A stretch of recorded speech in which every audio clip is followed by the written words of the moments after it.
If you have ever mourned an animal, then you know what it is to wonder what it's like on the other side for them. Are they okay? Are they here with me? What are they doing? How are they doing? I think that those are natural questions because we are their caregivers and we take that responsibility very seriously. But as far as the actual experience in the afterlife, I think that that's such a different thing because it varies animal to animal.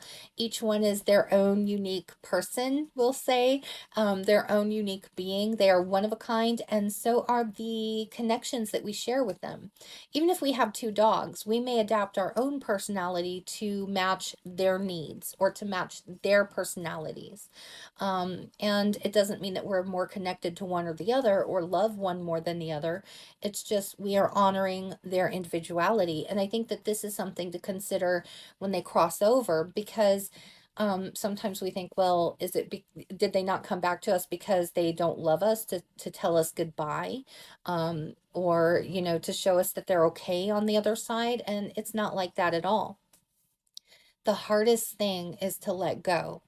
And I think that, when it comes down to, um, wanting to be there for an animal, we feel like, we take on all of the responsibility of their care. So in the afterlife, we still kind of feel that connection and that responsibility to them, but they are fine. I assure you of that. And then on top of that, we want to know, like, what about the ones that do linger? I can't say why they linger. Maybe they're just happy. Maybe they're comfortable. One time I did a reading at somebody's house and there was a little dog running around by my feet, and I could see another one just like it, identical. And I asked if there had been two at one time. And I was told that yes, there was. And the other dog had passed away.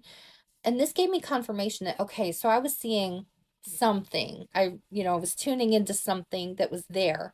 And I believe it's been so long, but I believe they had told me they would see the dog around the house too, while the other dog was with them or in another room or something like that. And they weren't sure if it's really the other dog they were seeing or, wishful thinking or what. But I think that sometimes it goes both ways because I got my confirmation and so did they.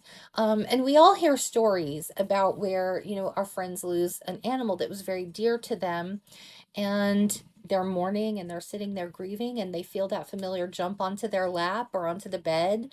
And sometimes it happens a while and sometimes it's just once or twice to say goodbye. And I know that with my birds are birds are like cats. They want your attention when they want it. She never came back to me, but that is okay because she's doing what she needs